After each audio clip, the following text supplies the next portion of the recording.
Assalamualaikum warahmatullahi wabarakatuh. Perkenalkan, nama saya Arfian Nurdafiki. IN 23 10 11 425 2 kelas 05 TPLK 002. Untuk yang terhormat Bapak dosen Pak Riji Ilham, Eskom Mkom.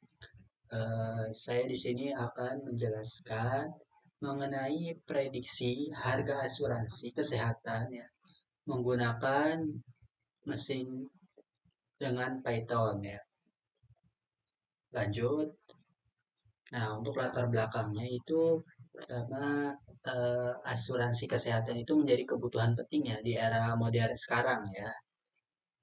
Kemudian biaya pengobatan yang semakin mahal membutuhkan perlindungan finansial. Nah, dengan asuransi ini dia bisa mengcover kebutuhan teman-teman nih. Kemudian yang ketiga, premi asuransi bervariasi berdasarkan profil resiko individu. Kemudian yang empat, perusahaan asuransi ya membutuhkan metode akurat untuk menentukan premi ya. Kalau di Indonesia biasanya itu pakai BPJS Kesehatan ya teman-teman ya, atau asuransi swasta lainnya ya. Lanjut, kemudian untuk tujuan penelitian ya kita membangun model machine learning untuk memprediksi biaya premi dengan mengidentifikasi pola antar variabel, kemudian menganalisis faktor yang mempengaruhi premi, dan untuk optimasinya membandingkan performa berbagai algoritma. Kemudian untuk dataset kita ada data poinnya ada 1338, untuk fitur ada 6 dan targetnya ada 1 ya teman-teman ya. Kemudian untuk age itu usia, kemudian BMI Body Mass Index ya, kemudian status yang merokok, jenis kelamin ya perempuan, kemudian jumlah anak ya, atau children, dan region per wilayah ya teman-teman ya. Lanjut, untuk eksplorasi data analis ya, satu yang pertama, pria membayar premi sedikit lebih tinggi dari wanita ya, karena rata-rata pria itu perokok ya teman-teman ya. Perokok membayar 3 kali lipat lebih mahal dari non perokok. Tuh, karena pajak perokok lumayan ya di Indonesia ya. Kemudian yang ketiga, premi meningkat seiring bertambahnya usia. Kemudian distribusi data merata di 4 wilayah ya teman-teman. Kemudian untuk data processing-nya, pre-processing, kemudian yang pertama satu, cek missing values, tidak ada nilai nol. Kemudian yang kedua, hapus duplikat ya, menghapus data-data yang duplikat atau ganda ya teman-teman. Kemudian yang ketiga, handling outliers menggunakan metode EQR ya. Kemudian encodingnya kategori berdasarkan numerik. Dan model comparison, yang pertama model linear regression ya, trendnya ada 72, tes 80,6%, kemudian CV score ya 74,7%, CVR kemudian minus 10,1%, minus 13,4%, 10,3%, dan sampai exports ya 87,0% ya, kemudian tesnya 90,4% dan 86,0% ya. Oke, yang pertama itu kita mengimpor dulu ya teman-teman ya. Ini data setnya saya sudah import ya.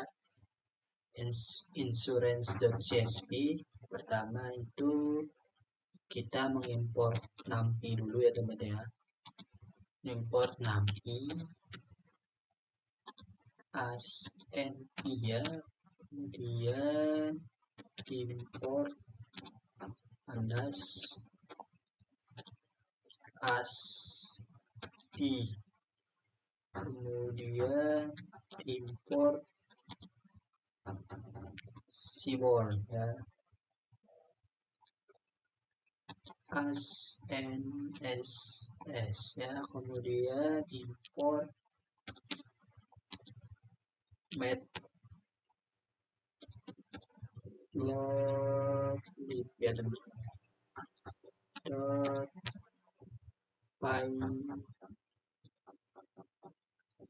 pot ya,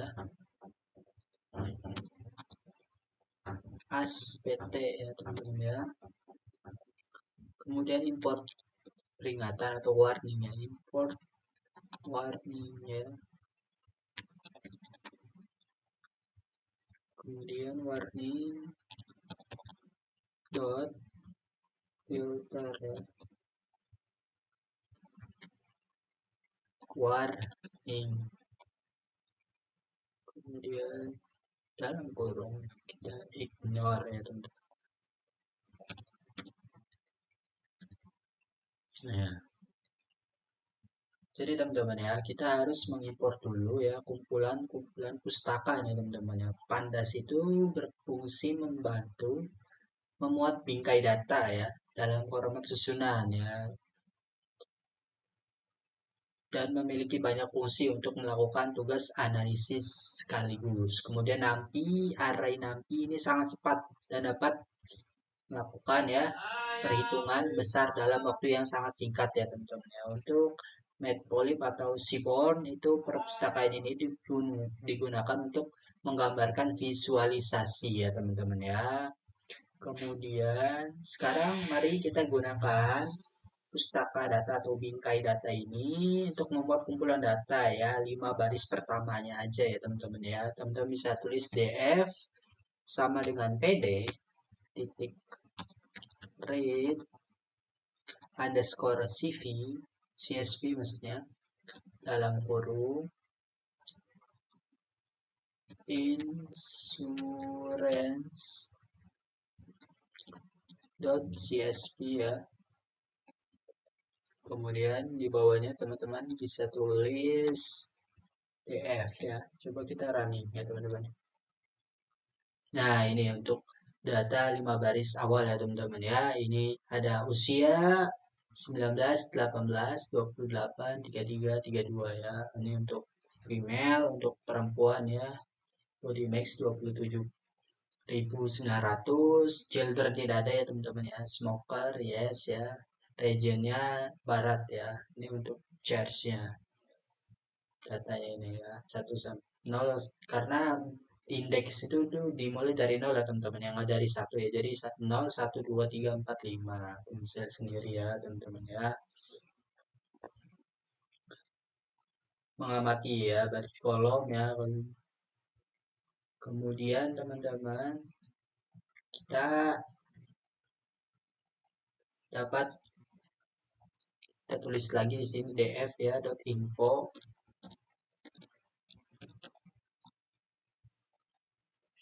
Coba kita running. Nah, ini teman-teman ya. Ini merupakan data ya, titik data dengan 1338 ya. Kemudian dengan 6 fitur independen dan fitur target biaya nih teman-teman, saya sendiri ya. Dan dia juga ada tipenya ya teman-teman ya. Integer, object, float ya. Integer lagi, object, float ya. Teman-teman bisa sendiri ya. Dari hasil di atas, kita dapat melihat bahwa kumpulan data berisi 2 kolom dengan nilai mengambang ya. Mengambang 3 dengan nilai kategorisnya all. Kategorisnya. Kemudian sisanya berisi nilai bilangan bulat ya teman-teman ya. Saya sendiri di sini. Kemudian kita lanjut ke df.describe ya. Kita running lagi teman-teman. Nah, ini kemudian ini untuk deskriptif dari data yang berkelanjutan ya. Ini data yang berkelanjutan, ini untuk usia ya 39 ya, rasionya min paling kecil 18 ya, yang maxnya di 64 ya. Kemudian body max ya dari data 1338, 36 ya, paling kecilnya di 15 dan maksimalnya di 53. Untuk children 1 ya, 110000123, hanya sedikit ya teman-teman untuk jumlah anak ya. Kemudian untuk changesnya ya, saya sendiri ya teman-teman ya. Kemudian kita akan menganalisis data ya, EDA-nya ya teman-teman. Kita tulis di sini df dot is null ya, dalam kurung titik dot sum ya, kurung ya teman-teman, bisa di running aja nih. Nah ini teman-teman untuk kategorinya usia, jenis kelamin, body max, children, nol semua ya teman-teman ya, nol ya, bahwa tidak ada nilai nol dalam kumpulan data yang tidak diberikan ya teman-teman. Nah ini untuk kita import lagi nih matplotlib ya, ini agak panjang jadi saya langsung ketikkan. Sebelumnya ada fitur sex mode region ya, plt plot ya, saya sendiri ya, data yang diberikan ini distribusikan ya secara merata ya di dalam kolom perokok ini ya. Kemudian kita dapat mengamati ya rasionya di 80 banding 20% ini teman-teman ya.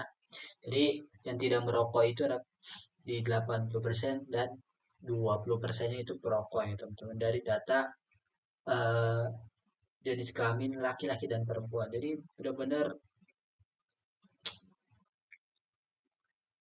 banyak banget ya teman-teman ya. Untuk laki-laki ya perokoknya di 80%, untuk wanita hanya 20%. Ya, emang rata-rata sih.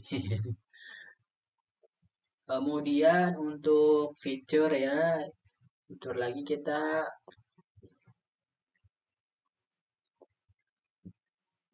pengamatan dulu ya teman-teman ya, pada grafik ini ya teman-teman bisa lihat sendiri grafiknya. Kita agak di ini dulu ya, grafik ini kita bisa lihat ya biaya yang berada di sisi lebih tinggi ya untuk laki-laki dibanding perempuan ya teman-teman ya, bisa lihat ya, jadi 14.000 berbanding 12.000 ya teman-teman. Kemudian untuk preminya juga ya, preminya juga jauh ya teman-teman ya, dibebankan rokok itu di 3 kali lipatnya ya dari non perokok ya teman-teman, bisa lihat sendiri ya tuh.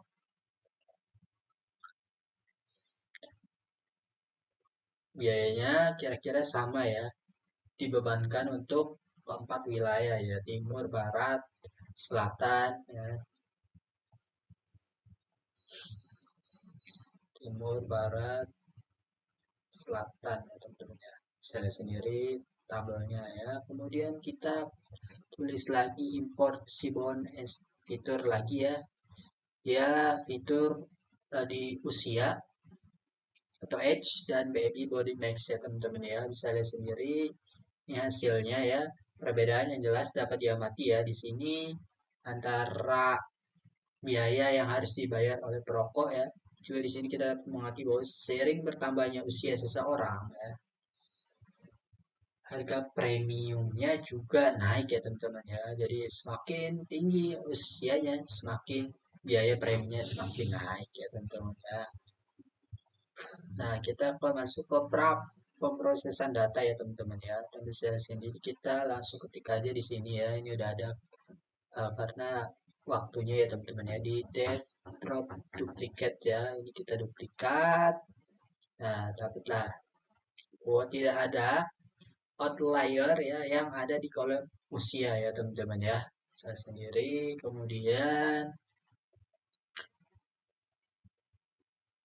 lanjut kita ANS box plot ya, df BMI body max, teman saya sendiri ya, ini ada outlier ya yang ada di kolom BMI ya, body max index ya. Kita perlu memperlakukan outlier dengan mengganti nilai dengan rata-rata ya, karena kolom BMI terdiri dari data kontinu ya teman-teman, bisa lihat sendiri ya. Kemudian kita keluarkan datanya ya teman-teman ya. Ini datanya kurang lebih seperti ini untuk codingannya ya.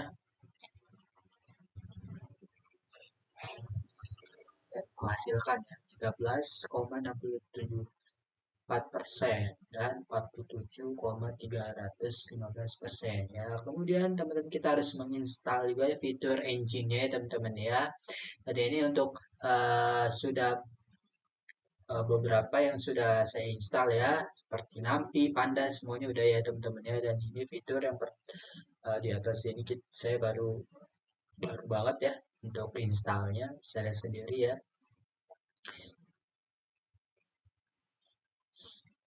Nah ini. Nah untuk pertengkaran data ya teman-teman ya, kita masuk ke pertengkaran data, bisa lihat sendiri datanya di float ya 0,054 ya. Data di kolom usia kira-kira mengikuti distribusi normal ya, yang merupakan poin bagus sehubungan dengan pembelajaran model ya teman-teman, bisa sendiri ya. Dan ini untuk pengkodean ya, pengkodean harus dilakukan untuk wilayah kategori diskrit ya, jenis kelamin, kemudian body max, BMI, dan wilayah ya, region ya teman-teman, bisa sendiri datanya ya. Ini saya zoom dikit lagi ya. Nah ini teman-teman ya, ini ada usia, ada jenis kelamin, body mass index, children jumlah anak, perokok, region, dan change ya teman-teman ya.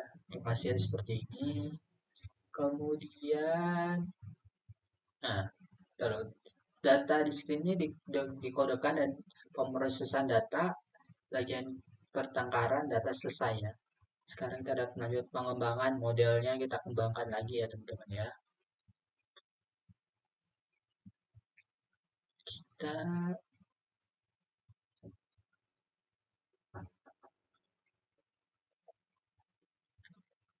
di sini kita buat lagi ya teman-teman ya. Sorry, sebentar. Tekan di sini ya teman-teman. Habis ini kita coba df dot chart ya. Kita running. Oh sorry, kayaknya sudah ada ya teman-teman ya. Sebentar ya teman-teman.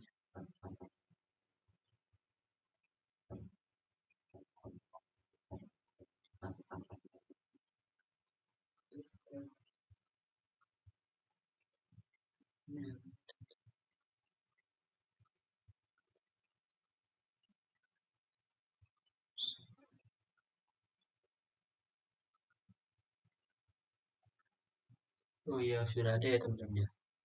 Ini ya, sorry ya. Ini def untuk chartnya ya. Kemudian kita lanjutkan pengembangan model ya. Ada begitu banyak model ya, machine learning ya, yang canggih yang tersedia di akademi. Tetapi beberapa model lebih cocok ya, sementara masalah sementara ya, beberapa lebih cocok daripada yang lainnya. Jadi untuk membuat keputusan ini kami membagi data menjadi pelatihan dan validasi ya teman-teman ya, teman saya sendiri ya.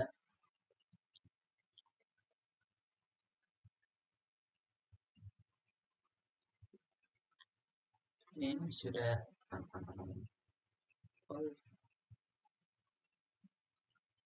error ya teman-teman. Sebentar kita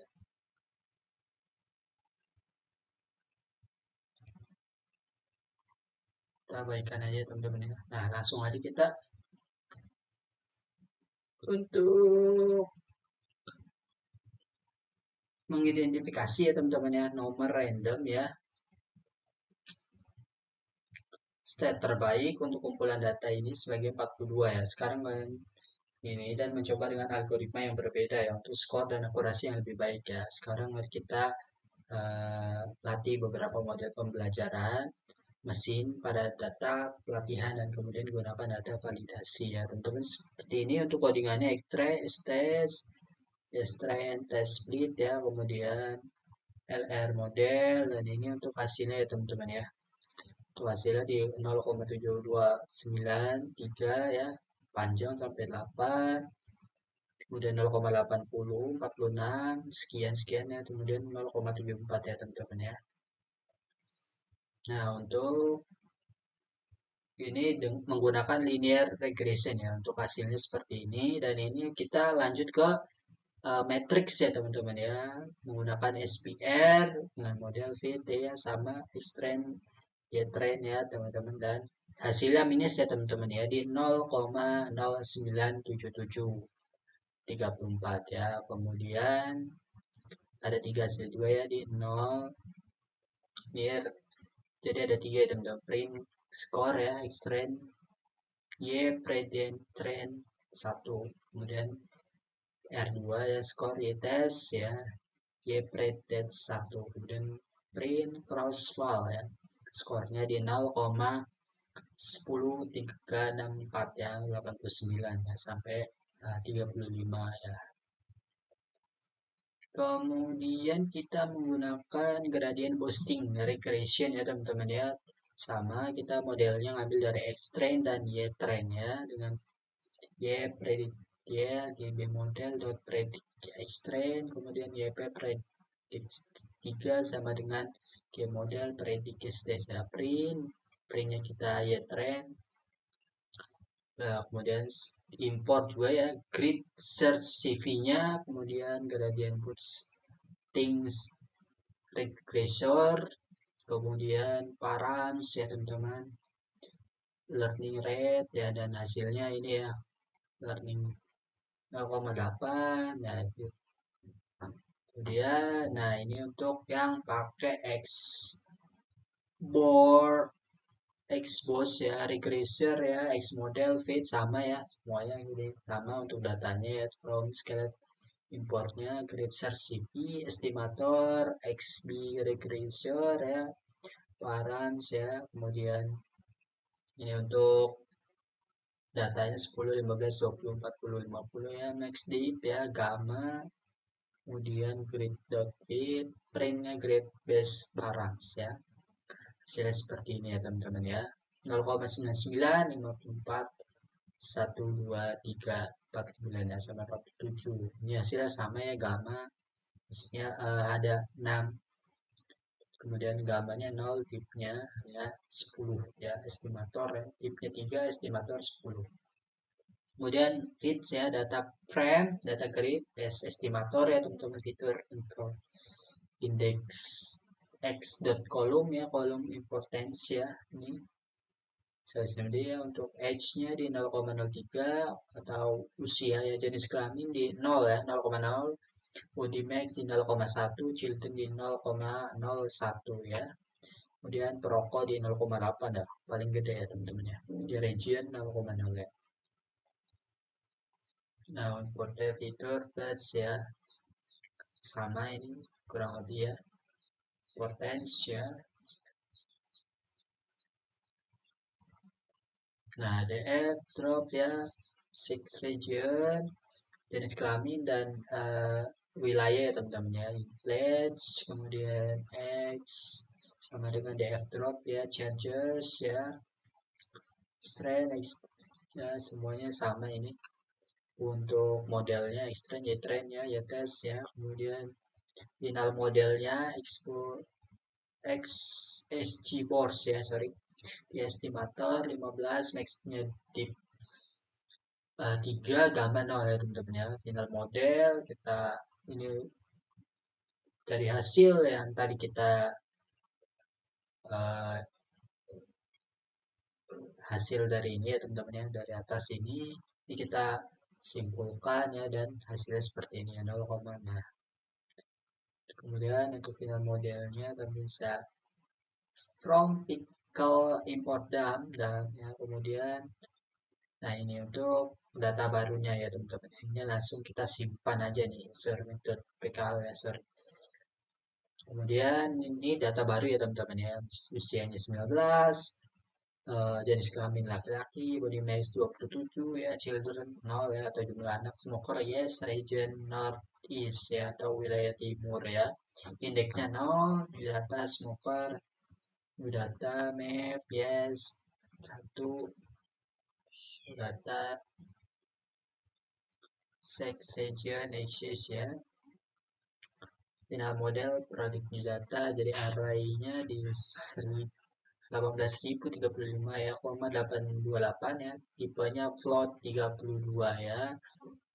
Nah, jadi untuk kesimpulannya teman-teman ya, kita balik lagi. Nah, jadi semua model ya, XGBoard memberikan akurasi paling tinggi ya teman-teman ya. Untuk XGBoard ini paling tinggi ya dan lebih akurat. Artinya prediksi yang dibuat oleh model ini lebih mendekati nilai sebenarnya dibandingkan model-model yang lainnya ya teman-teman ya. Jadi direkomendasikan ini pakainya ESG Sports ya untuk asuransi ya. Dataset yang kami gunakan di sini memang kecil ya, namun kesimpulan yang kami tarik cukup menarik ya. Ini jadi datasetnya ini hanya sederhana ya teman-teman ya. Apa yang diamati dalam skenario kehidupan nyata, jika kami melihat ke saya nanti memiliki data yang besar, kami akan dapat mempelajari pola yang lebih dalam lagi dalam hubungan antara fitur-fitur independen dan premi yang dikenakan kepada pembeli ya. Dan export memberikan akurasi tertinggi ya teman-teman di 90,4% ya.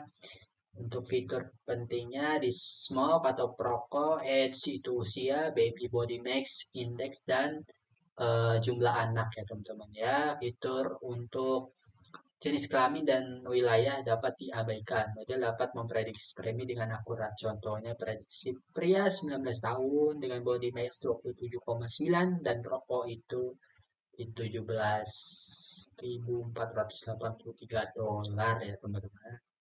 Kurang lebih seperti itu ya teman-teman. Oke, terima kasih ya teman-teman ya untuk penjelasan hari ini ya. Saya akhiri, kurang lebihnya mohon maaf ya, banyak kesalahan dan kurangan. Terima kasih. Assalamualaikum warahmatullahi wabarakatuh.